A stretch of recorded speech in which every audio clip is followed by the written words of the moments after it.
ह्याच्या पुढील आपलं श्लोकाकडे आपण वळूया.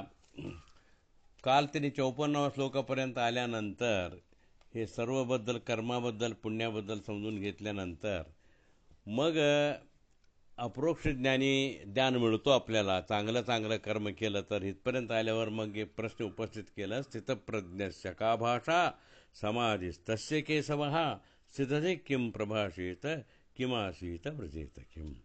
स्थितप्रज्ञ कसा असतो? ज्याच्या प्रज्ञा स्थिर आहे तो कसा असतो? जो अप्रोक्ष ज्ञानी आहे त्याला अजिबात चल विचल होत नाही, निवा आनंदाने असतो असं तुम्ही जे सांगताय आपल्याला. आणि कायमस्वरूपी समाधीच्या अवस्थेमध्ये जाऊ शकतो तो. चांगल्यापैकी समाधी लागून त्याला ज्ञान मिळू शकतो. समाधिस्तस्य केशवा असा अर्जुन विचारतो. मग त्याची काय भाषा आहे, तो काय बोलतो, कसा राहतो? मग त्याच्यासाठी श्रीकृष्ण काय सांगतो की त्याला एक दो ह्याच्यामध्ये सांगतो. पहिल्या 2 श्लोकामध्येही सांगतो.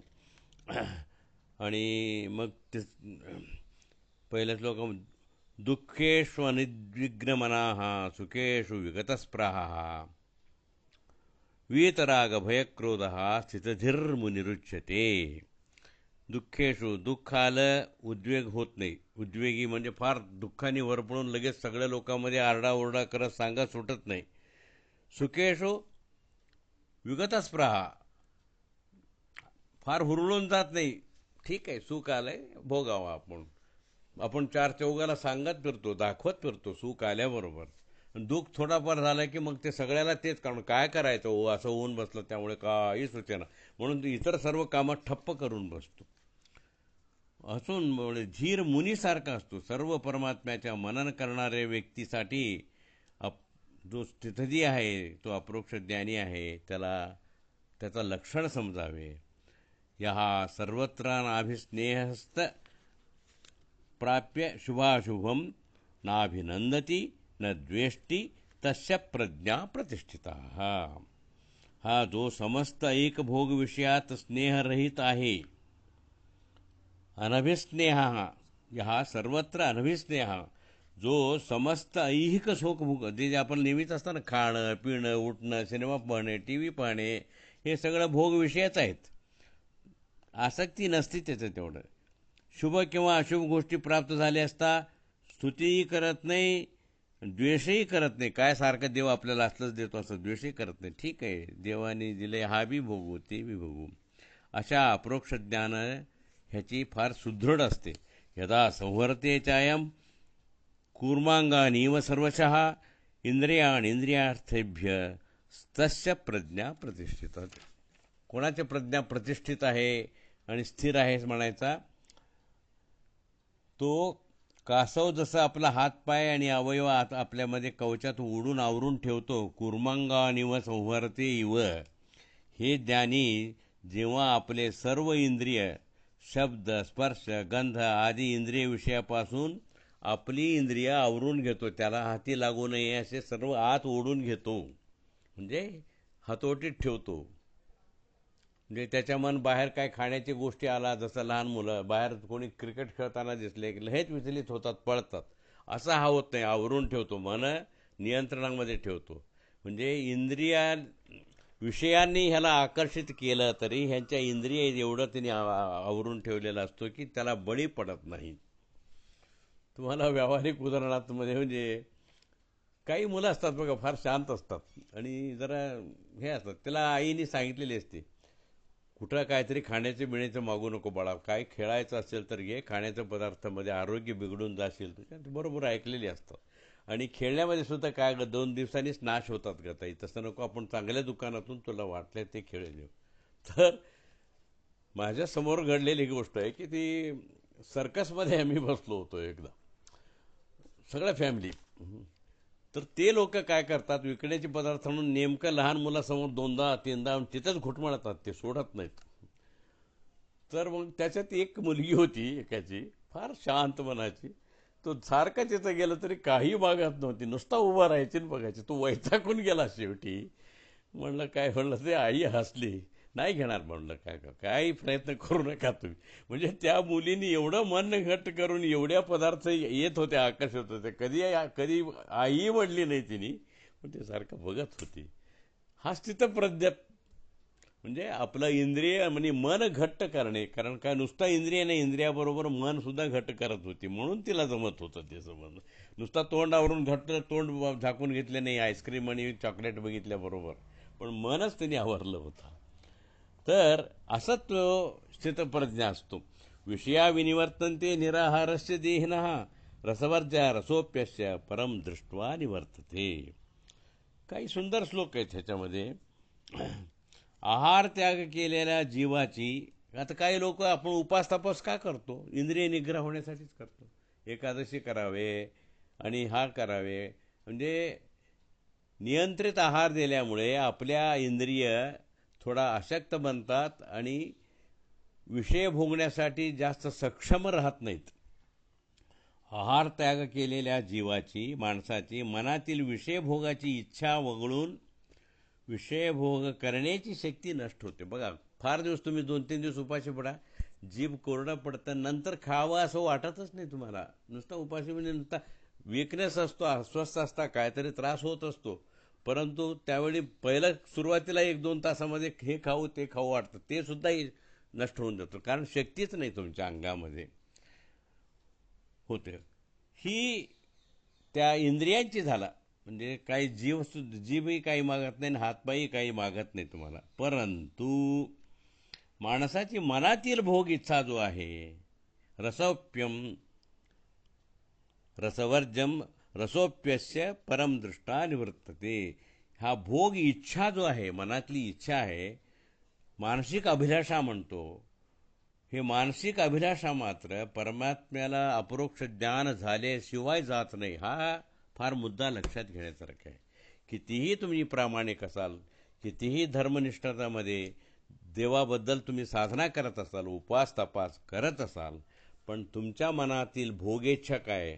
बघा, तुम्ही कित्येक वयोवृद्ध चांगलं चांगलं पंडित लोक म्हणा, घरातली शिकलेली बायकासुद्धा म्हातारपणी काय असतात बघा, सगळ्या गोष्टी सांगतात. काय त्यांनी सांगायचं, अहो आम्ही उडपीत गेलो होतो, काय तिथली स्वयंपाक, म्हणलं इतका सुंदर वाटायचं. आज तिच्या जिभेला काही दिलं तरी कडू वाटतंय, पण तरी तिच्या मनातली म्हणलं त्या वेळेचा जेवणाचा भोग इच्छा असतो, असलं जेवण खायला पाहिजे, असलं मिळायला पाहिजे. आता कुठं मिळतंय हे बघा. तुम्ही लोकांचे डोळे दिसत नसतात तरी टी व्हीसाठी काय दाखवलं त्यांनी पुढं म्हणून विचारत असतात. आपल्या नातवंडांनी सांगायला पाहिजे आज काय घडलं त्या सिरियलमध्ये. म्हणजे काय होतं, तुमच्या इंद्रिय ची ताकद कमी झाली, परंतु तुमची मनातील इच्छा जो आहे कायदा जात नाही. परम दृष्ट्वाही निवर्तते. त्यावेळी अपरोक्ष ज्ञानी व्हाल, त्यावेळी मात्र तुमचा हे मनातील तृप्ती अभिलाषा हे सगळं जातात. आणि मनातील तृप्ती झाल्याशिवाय तुम्ही नुसता इंद्रिय नियंत्रण करून भोगेच्छा आणि सगळं इंद्रिय हातोटीत आणून मी हवी तसे पूर्ण नियंत्रण ठेवलं असं म्हणणे चुकीचं आहे. हे त्यांना श्रीकृष्ण तिथे ह्याचा सांगतो. येतं तो हपी कौंतेय पुरुषस्य विपश्चितः इंद्रियाणी प्रमाथीनी हरंती प्रसभम मनम. म्हणजे तो बघायचं श्रीकृष्ण काय म्हणतो, हे अर्जुना, ऐहिक विषयभोग वाईट आहेत हे जाणून इंद्रियांना विषयाकडे जाऊ न देता त्यांचा निग्रह करता प्रयत्न करत असतानाही या पुरुषाचे दुःख देणारे उतावीळ इंद्रिय बळजबरीने त्याच्या मनाचे हरण करतात आणि विषयाकडे नेतात. म्हणजे हा निसर्गाचा नियम आहे. तुम्ही त्या इंद्रिया जरी हात बांधून ठेवला तरीही नाही. म्हणून म्हणलं कुठले तरी प्राण्याला किती आवर करा. लहान मुलांना तुम्ही घट्ट धरत असता, ओढत असतो, मग थोड्या दिवशी तुमचं चित्त इकडे तिकडे हल्लं की पटकन पळतो, परत त्या चॉकलेटवाल्याकडे जातोच पळत जाऊन, किंवा त्या खेळणीकडे जाऊन बघत बसतो तिथे समोर. म्हणजे हा मन आहे. तर असं हा फार प्रबळ आहे. हा जो भोगशक्ती भोगेच्छा, भोगशक्तीपेक्षा भोगाची इच्छा जी असती ती फार प्रबळ आहे. ते तू सहजासहजी तू नियंत्रण करू शकत नाही. हा भोगशक्ती कमी होईल, परंतु भोगाचा इच्छा जो आहे तुझ्या मनामध्ये काही गोष्टींची, ते सहजासहजी शेवटपर्यंत या अप्रोक्ष ज्ञान होईपर्यंत तुला ते प्रबळपणे त्याच्याकडेच नेहत असतात. हे अर्जुना, ऐहिक विषयभोग वाईट आहेत हे जाणून इंद्रियांना विषयाकडे जाऊ न देता त्यांच्या निग्रहाकरता प्रयत्न करत असतानाही त्या पुरुषाचे उतावीळ इंद्रिय बळजबरीने त्यांच्या मनाचे हरण करतात व विषयांकडे नेतात. तात्पर्य काय? इंद्रिया एवढे प्रबळ आणि उतावीळ आहे की ते इंद्रिय ताब्यात ठेवण्याचा प्रयत्न करणाऱ्या विवेकी पुरुषांच्या मनाला सुद्धा ती बळजबरीने ओढून नेतात. आणि कित्येक वेळ पापकार्यही विवेकी माणसाकडनं घडतात. त्यालासुद्धा परमात्म्याने परत त्याला शिक्षा देतो, परत त्याला संधी देतो. हे सगळं अनेक पुराणामध्ये अनेक गोष्टी आपण ह्याला उदाहरण म्हणून मिळतात.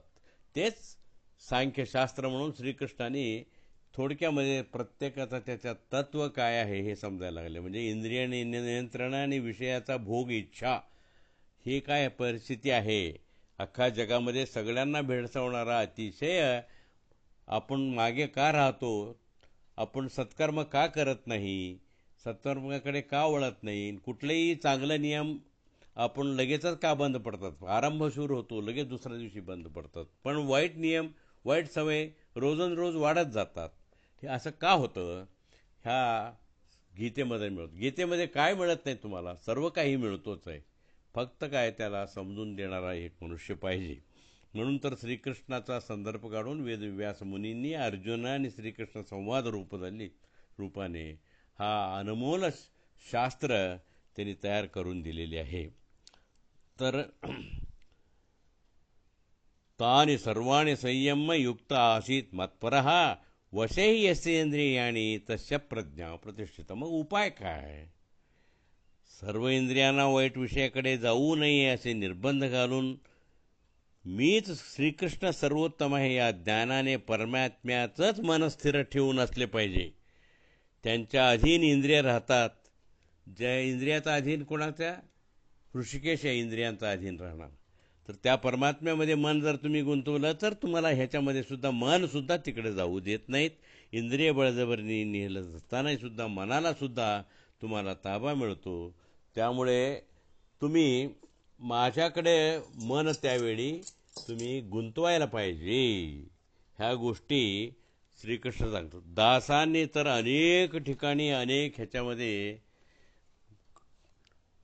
वर्णने केलेत, गाणेत. म्हणून मी काय म्हणतो, तुम्ही अशा शास्त्राबरोबर आपली नुसतं पुस्तके चाळा. 400 गाणे, आरतीताईंची 200 गाण्यांची, 600 गाण्यामध्ये तुम्हाला बघा काय काय पुस्तकाचे नुसतं वाचन करा त्या गाण्यांची, काय लिहिलंय त्यांनी त्याच्यामध्ये. बरं का? अनुदिन चिंतया जीवास, अनुदिन चिंतया जीवास, मन श्रीरंग चरणी रंगत नाही तोवर, मन श्रीरंग चरणी रंगत नाही तोवर, अनुदिन चिंतया जीवास. बघा, देव पुरंदरदास सांगतात, चिंता सुटत नाही. हा उद्या खायला कुठून आणू, ह्याला हे केव्हा घेऊन जाऊ, एवढे पैसे जमतील केव्हा, स्वतःचं घर केव्हा बांधू, नाही जात. केव्हा जाईल मग? मन श्रीरंग चरणी रंगत नाही तो बर, मन श्रीरंग चरणी रंगत नाही तो वर, अनुदिन चिंता या जीवस. श्रीमंतीची चिंता, गरिबीची चिंता, संपत्ती हाती आले तरीही चिंता, संतत श्री पुरंदर विठ्ठल रायच चिंतन करशील तेव्हा होशील निश्चिंत, होशील निश्चिंत. अनुदिन चिंतय जीवास, मन श्रीरंग चरणी रंगत नाही तोवर. तेच तानि सर्वाणि संयम्य युक्त असतीत मत्परः. हे केवळ ह्या इंद्रिय संयम केलं म्हणून तुझी चिंता सुटली असे समजू नको. तू मत्परः हो, माझ्याकडे मन गुंतव तुझी. त्यावेळी मात्र तुझी इथली तू इच्छा नावाचा ह्याच्यामध्ये तू ताबा मिळवू शकतील. जोपर्यंत तुझा इच्छाशक्तीवर तुझा ताबा मिळत नाही तर त्या केवळ तुमच्या इंद्रियांच्या वर ताबा मिळवून काही उपयोग होत नाही. इंद्रिय क्षीणच झालेत, ते तुझं नाहीतरी ते तुझ्या ताब्यात विनय निष्क्रियच झालेत, तरी पण तुझ्या मन एव कारण हा बंधमोक्षयोः, त्या मन हा एकच कारण आहे. तो मन जर माझ्याकडे गुंतवलं तर तुला दुसरा कुठलाच चिंता राहत नाही. हा त्यांनी त्याच्यामध्ये मार्मिकपणे दासांनी ह्या प्रत्येक गीतेतला ह्याच्यावरती अनेक गाणे त्यांनी लिहिलेली आहे. म्हणून इथे ते सांगतात बघा, ध्यायतो विषयान पुंसः संगस्तेषु उपजायते, संगत संगात संगात सज्जायते कामः, कामात क्रोधोऽभिजायते, क्रोधात भवति सम्मोहः, सम्मोहात स्मृतिविभ्रमः, स्मृतिभ्रंशात बुद्धिनाशो, बुद्धिनाशोत प्रणश्यति. ह्या 2 श्लोकामध्ये तुम्हाला सांगतात विषयान, गंध रस रूप स्पर्श नाद इत्यादी विषयाबाबत ध्यायता विचार करणारा, चिंता करणारा माणसाला तेषा संग उपजायते, त्या विषयात स्नेह उत्पन्न होतो. तो केवळ विषयाबद्दल विचार करायला लागतो आणि त्याच्याबद्दलच स्नेह होतो. मग अनेक गोष्टी त्याला हव्या हव्या हव्या असे वाटायला लागतात. पुंसः, त्या माणसाला त्या विषयासक्त होऊन जातो. विषयासक्त म्हणजे काही लोक नुसतं खादाड, केव्हाही उठलं की मला काहीतरी आहे का, मला हे खाऊ का ते खाऊ का असे करणं. काही लोकांना वस्त्राचा हे असतो परिधान करण्याच्या, प्रत्येक तासाला कपडे बदलत असतात. हे पहा ते पहा, म्हणजे एकच नाही, प्रत्येक इंद्रियांनी सुद्धा तुम्हाला असे ताप देतात. तर आपण केवळ इंद्रिय म्हणलं की असेच काही ठिकाणी म्हणलं त्यालाच आपण भोग समजतो. भोग हा प्रत्येक विषयाचे आहे. 5 ज्ञानेंद्रियासाठी 5 प्रकारचे भोग त्यांनी निर्माण करून ठेवलेले. तर त्या मग काय होतो, ह्या स्नेहामुळे ते हवे वाढतात आणि जर नाही मिळालं की राग येतो, क्रोध येतो. मग क्रोधामुळे काय होतो, त्या क्रोधामुळे सम्मोहा भवती, काय करावे काय करू नये ह्याचा विवेक त्याला गमवतो. सम्मोहात म्हणजे समोह होऊन जातो, आणखीन जास्त गुंततो. मग सम्मोह म्हणजे त्याच्यामुळे काय होतं, तुझा विवेक बुद्धी नष्ट होते. स्मृतिविभ्रमः भवती, श्रीमदाचार्यांनी उपदेश केलेले धर्माच्या स्मरणच तुझा नाश पावते. जे काय चांगले चांगले गोष्टी संतांनी सांगितल्या ना, त्याचं सगळं विसर पडतो. अरे एवढं वाचून सुद्धा हा मनुष्य कसं करतो, त्यावेळी तो विसरच पडतो तुम्हाला. स्मृतिविभ्रमः भवती, स्मृतिभ्रंशात धर्माधर्म विवेक गमवल्यामुळे, बरं का, स्मृतिभ्रंशात बुद्धिनाशः भवती, त्यावेळी नुसता वाईट कृत्य करू नये ह्याचा सुद्धा विवेक तुम्हाला हे होत नाही. वाईट कृत्यसुद्धा तुला योग्यच वाटायला लागतात. तर बुद्धिनाशात प्रणश्यती, मग हीच प्रगती आलं की तुझा पूर्ण नाश तू त्या पावतो, तुला नरकादी अनिष्टाला तू परत बळी पडतो. हा महत्त्वाचा त्यांनी तात्पर्य होता. सर्वदा विषयाबाबतचे चिंतन करत बसले तर क्रमेण नरक इत्यादी अनर्थ घडतात. त्यावेळी तुझ्या इंद्रिय बी तुझ्या ताब्यात राहत नाही, मनही ताब्यात राहत नाही. त्याच्यामुळे क्रोधा, मोहा, बुद्धिनाशा, बुद्धिभ्रंशा अशा अनेक गोष्टी, वाईट गोष्टी घडत जातात. हा ह्याचा तात्पर्य आहे. प्रसादे सर्व दुःखानां हा निरस्योपजायते, प्रसन्नचेतसो ह्याशो बुद्धीत पर्यवतिष्ठते. मन प्रसन्न असलं, प्रसन्नचित्त माणसाचे अप्रोक्ष ज्ञान त्वरित पूर्णपणे स्थिर होते. या अप्रोक्ष ज्ञानानंतर या ज्ञानी माणसाचे सर्व दुःखे नष्ट होतात हे निश्चित आहे, बरं का. म्हणून अप्रोक्ष ज्ञानी ज्ञान मिळवल्यानंतर ह्या गोष्टी नष्ट होऊन जातात. तर आपल्या जे दैनंदिन ह्याच्यामध्ये जे काही आम्हाला त्रास ही लागतात, ही काही तिथे अप्रोक्ष ज्ञानानंतर ज्ञानी माणसाचं सर्व दुःख नष्ट होतात. हा सांगून नास्ति बुद्धिरयुक्तस्य न चायुक्तस्य भावना न चा भावयतः शांतिशांतस्य कुतः सुखम. मन प्रसन्न असलं की मनावरील ताबा सुटतो. अशा मनावर नियंत्रण नसलेल्या माणसाला परोक्ष ज्ञान होत नाही. परोक्ष ज्ञान म्हणजे आपण जे सांगतो आता शास्त्रजनित ज्ञान, मनच प्रसन्न नाही तर ते कुठं तुमच्या डोक्यात जाणार, आणि ते झाल्याशिवाय तुम्हाला अप्रोक्ष ज्ञान मिळत नाही. तर अशा मनावर नियंत्रण असलेल्या माणसाला परोक्ष ज्ञान होत नाही. मन स्थिर नसलेल्या माणसाचं ध्यान लागत नाही. ध्यानाविना अप्रोक्ष ज्ञान होत नाही. अप्रोक्ष ज्ञानाविना मोक्ष तरी नाहीच नाही. मोक्षरहित माणसाला शाश्वत सुख कसले मिळतंय. म्हणून म्हणलं हे माना परमात्म्यामध्ये मन गुंतवायला पाहिजे.